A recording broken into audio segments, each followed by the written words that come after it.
The institution of slavery in the United States was one of the darkest periods in American history, lasting from the country's founding in 1776 until its official end 1865.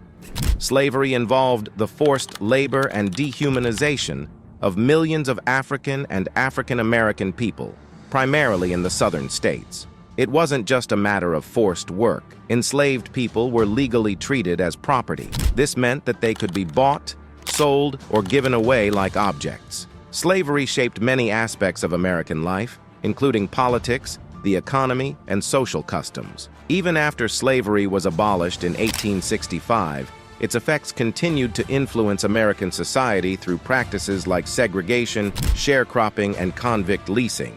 Slavery in the Americas began long before the founding of the United States. It was first established during the European colonization of the Americas in the early 1500s.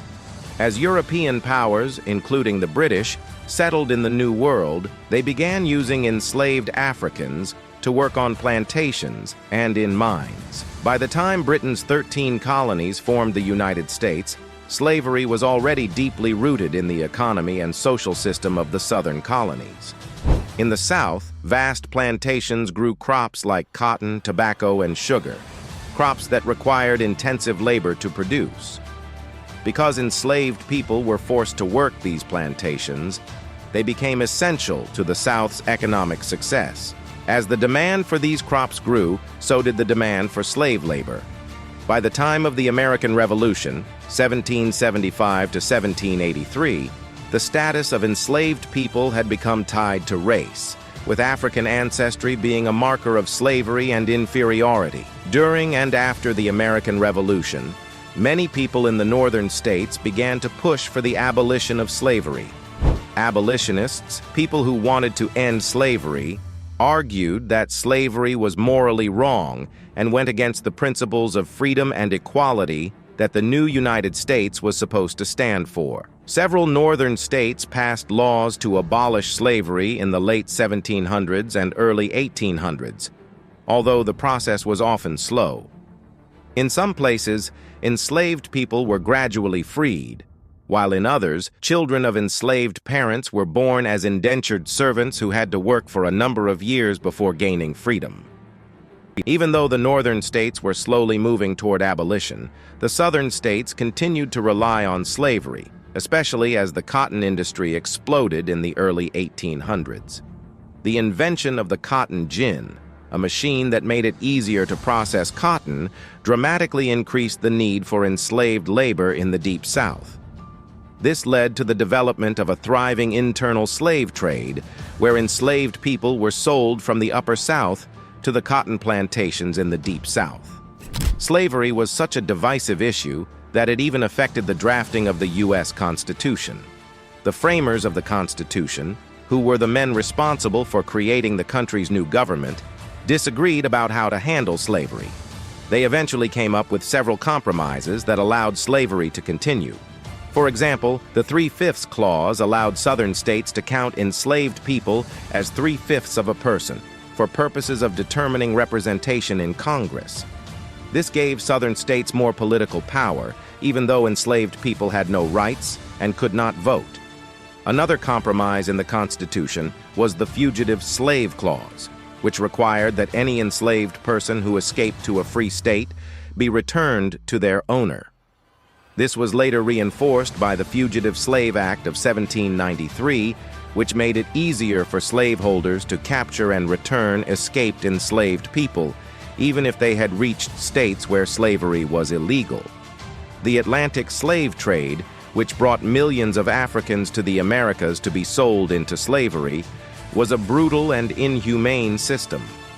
Africans were captured, often by force, in their homelands and transported across the ocean in horrendous conditions. Many died during the journey, and those who survived faced a life of hardship and brutality in the Americas. While some individual states began banning the Atlantic slave trade during the American Revolution, Congress did not outlaw the importation of enslaved people until 1808, the earliest date allowed by the Constitution. However, illegal smuggling of enslaved people continued, and the internal slave trade within the U.S. expanded to meet the growing demand for labor in the southern states. The growth of the cotton industry in the early 19th century transformed the southern economy. Cotton became the South's most important crop, and the region became the world's leading cotton producer. This cotton boom increased the demand for enslaved labor, and southern states sought to expand slavery into new territories acquired by the United States, including land gained through the Louisiana Purchase and the Mexican-American War. This expansion of slavery led to fierce political battles between free states, where slavery was illegal, and slave states, where it was legal. Each side wanted to maintain a balance of power in Congress, and these disputes often ended in compromises, such as the Missouri Compromise of 1820, which allowed slavery in some territories but not others. By the mid-1800s, the divide between free and slave states had reached a breaking point. The South defended slavery as essential to its economy and even claimed that it was a positive good. Many Southern leaders believed that enslaved people were better off under slavery than they would be as free people. This belief was reinforced by religious justifications for slavery, with some churches splitting over the issue, forming separate northern and southern branches. In contrast, abolitionists in the North argued that slavery was a moral evil that violated the country's founding principles.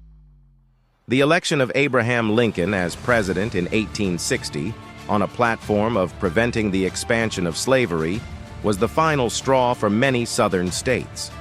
Believing that their way of life was under threat, 7 southern states seceded from the Union, forming the Confederacy. This led to the outbreak of the Civil War in 1861. The Civil War was the bloodiest conflict in American history, with slavery at the heart of the conflict.